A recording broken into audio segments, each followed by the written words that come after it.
Hello students, यो हाम्रो भोल्युमेट्रिक एनालाइसिसको must part हामीलाई धेरै सोध्ने यहाँबाट के हो, यो न्युमेरिकल हो है। र यो न्युमेरिकलको लागि हामीलाई कन्सेप्ट के चाहिन्छ त्यतातिर हामी लाग्नु पर्यो है। यसको लागि म फर्स्ट क्लासमा यसको फर्स्टमै म के सिकाएको थिएँ, मलाई यो भोल्युमेट्रिक एनालाइसिसको न्युमेरिकल गर्नको लागि 1 to 20 सम्मको एलिमेन्ट्सको नेम आउनु पर्यो, जुन अलरेडी म फर्स्टमै सिकाएको छु। सेकेन्डमा हाम्रो के छ, 1 to 20 सम्म एलिमेन्ट्सको एटोमिक मास निकाल्न आउनु पर्यो है। एटोमिक मास निकालिसकेपछि थर्डमा हामीलाई के आउनु पर्यो, थर्डमा मोलिकुलर मास निकाल्न आउनु पर्यो। मोलिकुलर मास निकाल्न आइसकेपछि फोर्थमा हामीलाई के निकाल्न आउनु पर्यो, इक्विभ्यालेन्ट मास निकाल्न आउनु पर्यो। यो इक्विभ्यालेन्ट मास निकाल्न आइसकेपछि बल यति त हाम्रो बेसिक कुरा, यो कुरा म अलरेडी चाहिँ सिकाइसकेको छु। जसले भिडियो हेर्नु भएको छैन उहाँहरूले गएर यो पहिला भिडियो हेर्नु होला। त्यसपछि अब यसको लागि रिलेसन्सहरू के चाहिन्छ, फर्स्ट भनेको नर्मालिटीको लागि है। यो नर्मालिटी भनेको हामी के भन्छौँ, number of gram equivalent weight by के भनेको थियौँ, भोल्युम इन लिटर। यसैलाई सोल्भ गर्दाखेरि यो नम्बर अफ ग्राम इक्विभ्यालेन्ट, यसैलाई सोल्भ गरेर हामी रिलेसन एउटा पाएको थियौँ, W = NEV बाई के पाएको थियौँ, 1000। W = NEV/1000। र यही भनेको यो ईलाई यतातिर तानिदियो भने हाम्रो रिलेसन के आउने भयो, W/E = NV/1000। हाम्रो चाहिँ 80% प्रब्लम यसैको बेसिसमा हुन्छ। यो W/E भनेको हाम्रो के छ, नम्बर अफ ग्राम इक्विभ्यालेन्ट है। भनेपछि हाम्रो के भन्छ नि, कुनै पनि सबस्टान्सको नम्बर अफ ग्राम इक्विभ्यालेन्ट वेटले अर्को सबस्टान्सको पनि केसँग रिएक्सन गर्छ, नम्बर अफ ग्राम इक्विभ्यालेन्स वेटसँगै रिएक्सन गर्छ। र यहाँबाट हामी के रिलेसन पाउँछ नि, सपोज यो एसिडको लागि छ भने यो हाम्रो बेसको लागि हुन्छ, कि यो हाम्रो W/E भनेको बेसको लागि छ भने NV/1000 हाम्रो कसको लागि हुन्छ, एसिडको लागि हुन्छ। ल यति मात्र हैन, हामीले प्रब्लम सोल्भ गर्दै जाँदाखेरि यो दुईटा मात्र एसिड बेस मात्रै नभएर यसमा के पनि हुन सक्छ, एउटा एसिड, अर्को बेस र अर्को मेटल पनि आउन सक्छ। भनेपछि हामी के गर्छौँ नि, यहाँ एसिडलाई number of gram equivalent of acid = number of gram equivalent of base plus के हुने भयो, मेटल हुने भयो। भनेको हामी एसिडलाई बेस प्लस मेटललाई के गर्छौँ, हामी न्युट्रलाइज। सपोज एसिडको नर्मालिटी र भोल्युम दिएको छ भने NV/1000 गर्ने, NV/1000 of acid = NV/1000 of कसको, बेस गर्ने, प्लस यो मेटलको जहिले पनि हामीलाई मास दिन्छ, W/E अफ के गर्ने, मेटल गर्ने। यसको बेसिसमा हेरौँ, हामीले चाहिँ W = NEV/1000 को बेसिसमा, कि अर्को भनेको number of gram equivalent weight of acid = number of gram equivalent weight of base गरे भने W/E = NV/1000 गर्ने। कि हाम्रो यो एसिडको छ भने यो बेसको, कि यो बेसको भयो भने यो कसको हुन सक्छ, एसिडको लागि। आफ्नो हिसाबले जुन जे अनुसारको डाटा दिएको छ त्यही हिसाबले काम गर्ने। तर यति मात्र हैन, यसमा हाम्रो एसिड, बेस र मेटल तीनटा आयो भने एसिडलाई जहिले पनि बेस प्लस मेटलले मिलेर के गर्छ, न्युट्रलाइज गर्छ है। र यहाँबाट हामी अर्को रिलेसन के ड्राइभ गर्न सक्छौँ, यहाँबाट अर्को रिलेसन हामी अब्टेन गर्छौँ, नर्मालिटी इक्वेसन। यहाँबाट अब्टेन गर्छौँ हामी नर्मालिटी इक्वेसन। र यो नर्मालिटी इक्वेसन हाम्रो के हुने भयो, N1V1 = के हुने भयो, N2V2 है। इफ हाम्रो N1 B1 एसिडको लागि मानेको छ भने N2 B2 हाम्रो कसको लागि हुन्छ बेसको लागि हुन्छ कि N1 B1 चाहिँ बेसको लागि मान्यो भने N2 B2 कसको लागि हुन्छ एसिडको लागि हुन्छ यो ए इक्वेसनलाई हामी कुन इक्वेसन भन्छौं नर्मालिटी इक्वेसन भन्छौं यति मात्रै हैन सुनौं यहाँ यो भनेको हाम्रो नर्मालिटी इक्वेसन यो त नर्मालिटीको लागि भयो र यो पछि अर्को हामी कतातिर जान्छौं मोलारिटी अथवा मिक्सचर अफ सोलुसनतिर जान्छौं हेरौं यो पछि हामी कसको लागि जान्छौं फोर मिक्सचर अफ सोलुसनको लागि है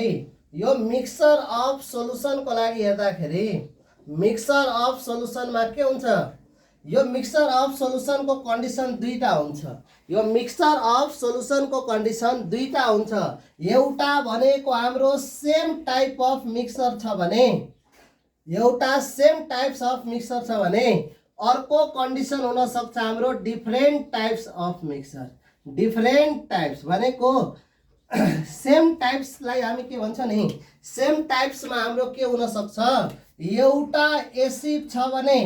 अर्को पनि एसिड हुन सक्छ कि और हामी के भन्छौं एउटा बेस छ भने अर्को पनि के हुन सक्छ बेस हुन सक्छ तर डिफरेन्ट टाइप्समा के छ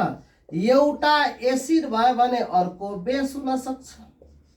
है कि हाम्रो दुईटा तीनटा चार पाँचवटा छ भने त्यसमा एक दुईवटा एसिड दुई तीनवटा बेस यहाँ पनि एक दुईवटा त यसमा जतिवटा भए पनि एसिडै हुनु पर्यो कि जतिवटा भए पनि के हुनु पर्यो बेसै हुनु पर्यो र यस्तो टाइपको सोलुसनलाई हामी कसरी फाइन्ड गर्ने मिक्सचर अफ सोलुसनको लागि हेर्दाखेरि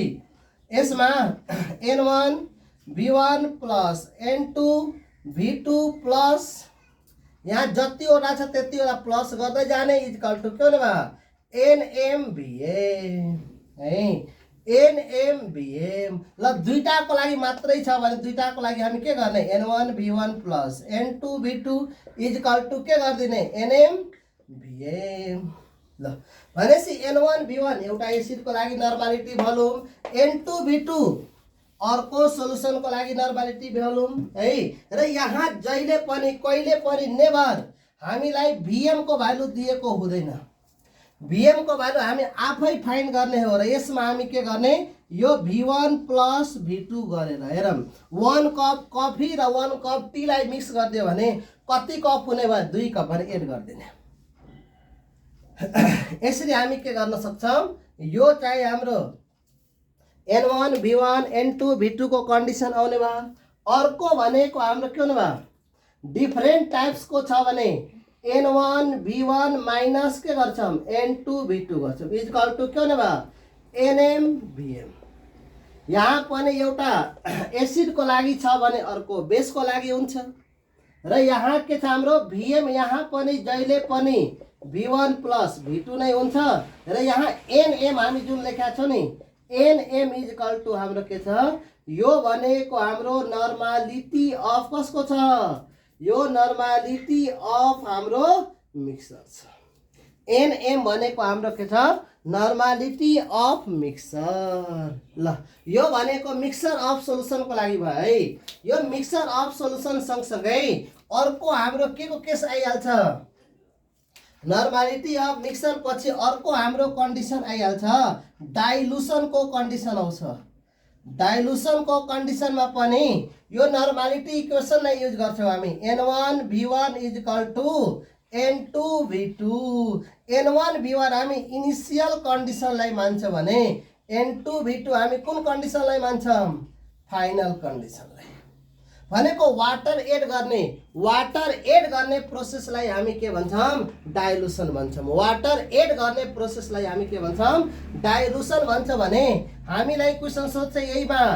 amount of water added amount of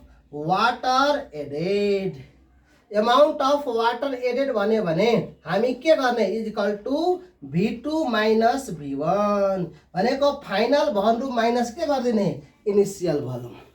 final जसले हामीसँग सुरुमा 100 ml वाटर छ यसलाई 1000 पुर्यायो सुरुमा हामीसँग 100 त छ नि यसमा कति वाटर एड गर्यो 900 ml वाटर के गर्यो हामी एड गर्यो त्यही भएर यो कति पुग्यो 1000 पुग्यो भने यसरी हामी के गर्न सक्छौं डाइल्युसन प्रोसेसबाट इनिशियल फाइनल गरेर हामी अमाउन्ट अफ वाटर एडेड हामी के गर्न सक्छौं निकाल्न चाहिँ सक्छौं क्याल्कुलेट गर्न सक्छौं। यो भनेको छ हाम्रो सेम टाइप डिफरेन्ट टाइप्स अर्को भनेको सेम टाइपको लागि एड गर्ने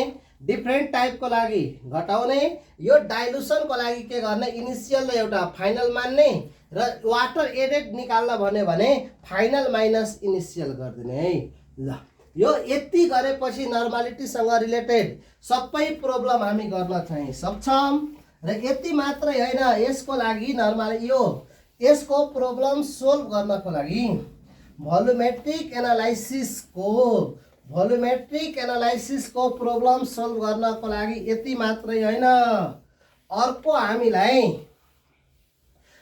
हामीलाई यसमा के कन्डिसन चाहिन्छ अर्को यसमा कन्डिसन्सहरु चाहिन्छ। अब चाहिन्छ मोलारिटीको लागि हेरौं यो मोलारिटी भनेको केलाई भन्छौं मोलारिटी एम भनेको यहाँ हाम्रो number of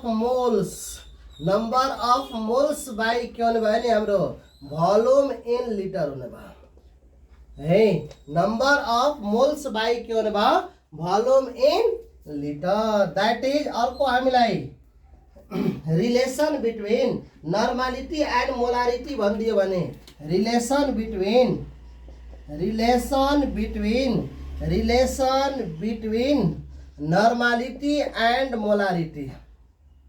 normality and molarity कुनै हामी न्युमेरिकल सोल्भ गर्दाखेरि नर्मालिटी दिएको छ मोलारिटीमा चाहिएको हुन सक्छ मोलारिटी दिएको छ नर्मालिटीमा चाहिएको हुन सक्छ दैट इज हामी के गर्छौं नि यहाँ normality is equal to molarity into के हुन्छ एक्स फ्याक्टर हुन्छ normality is equal to molarity into के चाहिन्छ एक्स फ्याक्टर र एक्स फ्याक्टर भनेको के छ वेयर एक्स फ्याक्टर भनेको हाम्रो एसिडको लागि बेसिसिटी हुन सक्छ बेसको लागि के हुन सक्छ बेसको लागि एसिडिटी हुन सक्छ सल्टको लागि के हुन सक्छ सल्टको लागि टोटल नम्बर अफ पोजिटिभ और के हुन सक्छ नेगेटिभ चार्ज हुन सक्छ अक्सिडाइजिङ एजेन्ट एन्ड रिड्युसिङ एजेन्टको लागि हाम्रो के हुन सक्छ अक्सिडाइजिङ एन्ड रिड्युसिङ एजेन्टको लागि चेन्ज इन अक्सिडेसन नम्बर हुन सक्छ चेन्ज इन अक्सिडेसन नम्बर यही भनेको एटमको लागि एलिमेन्टको लागि हाम्रो के हुन सक्छ भायोलेन्सी हुन सक्छ यही सबै हाम्रो के छ एक्स फ्याक्टर हो नर्मालिटीलाई हामी केमा कन्भर्ट गर्ने मोलारिटीमा र मोलारिटीलाई केमा नर्मालिटीमा यो कुरा हामीलाई थाहा हुनु पर्यो र अर्को हामीलाई के पनि थाहा हुनु पर्छ यसमा अर्को कन्डिसन हामीलाई चाहिन्छ relation between different concentration terms relation between different concentration टर्म्सहरु रिलेसन बिट्विन डिफरेन्ट कन्सन्ट्रेसन टर्म्सको बिचमा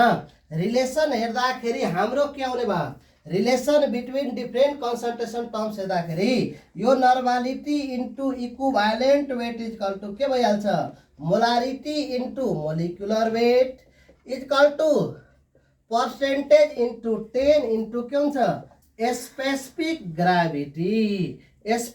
ग्राभिटी इज इक्वल टु के हुने भयो ग्राम पर लिटर यसरी हामी के गर्न सक्छौं डिफरेन्ट कन्सन्ट्रेसन टर्म्सको बिचमा रिलेसन लिन सक्छौं दैट इज नर्मालिटी र ग्राम पर लिटरको बिचमा हेर्दाखेरि normality into equivalent weight is equal to gram per litre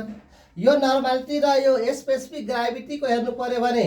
normality into equivalent weight is equal to percentage into 10 into के हुने भयो स्पेसिफिक ग्राभिटी यो स्पेसिफिक ग्राभिटी हामी कुन बेला युज गर्ने नि यो स्पेसिफिक ग्राभिटी जुन छ यो हामीलाई कुन बेला मात्रै आवश्यकता पर्छ इफ हामीलाई W/W पर्सेन्टेज दिएको छ भने इफ हामीलाई यो स्पेसिफिक ग्राभिटी दिएको छैन है इफ गिभन दिएको छ भने युज गर्ने, दिएको छैन भने छोडिदिने है नि। यो स्पेसिफिक ग्राभिटीकै ठाउँमा कहिले काहीँ के दिइहाल्छ हामीलाई, डेन्सिटी। यो डेन्सिटी भनेकै हामी के बुझ्ने, स्पेसिफिक ग्राभिटी बुझ्ने। यो रिलेसन बिट्विन हाम्रो के भयो, डिफरेन्ट कन्सन्ट्रेसन टर्म्स हुने भयो। र अर्को हामी लास्टमा के पनि हामीलाई चाहिन्छ, पर्सेन्टेज पनि चाहिन्छ। पर्सेन्टेज निकाल्नु पर्यो भने पर्सेन्टेज हामीले कतिवटा गरेका छौँ, 3टा। एउटा भनेको वेट बाई वेट पर्सेन्टेज भनेको weight of solute, weight of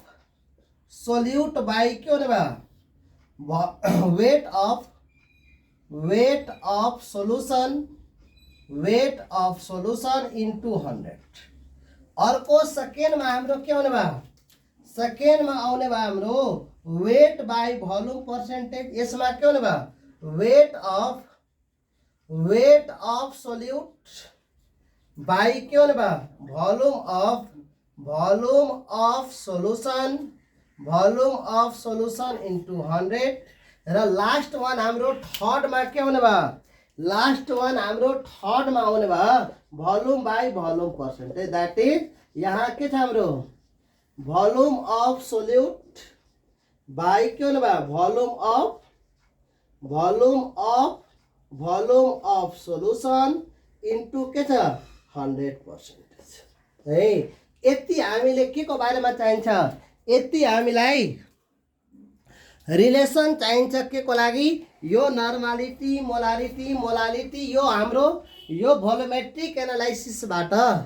problem गर्नको लागि, सोल्भ गर्नको लागि यति कुरा हामीलाई थाहा छ भने, यतिको बारेमा आइडिया छ भने हामी भोल्युमेट्रिक एनालाइसिसको प्रब्लम न्युमेरिकल्सहरू मजाले गर्न सक्छौँ। र अब अर्को पार्ट्सदेखि म के गर्छु, यसको न्युमेरिकल्सहरू स्टार्ट गर्छु है। ल आज यति गरौँ, ओके, ल बाई।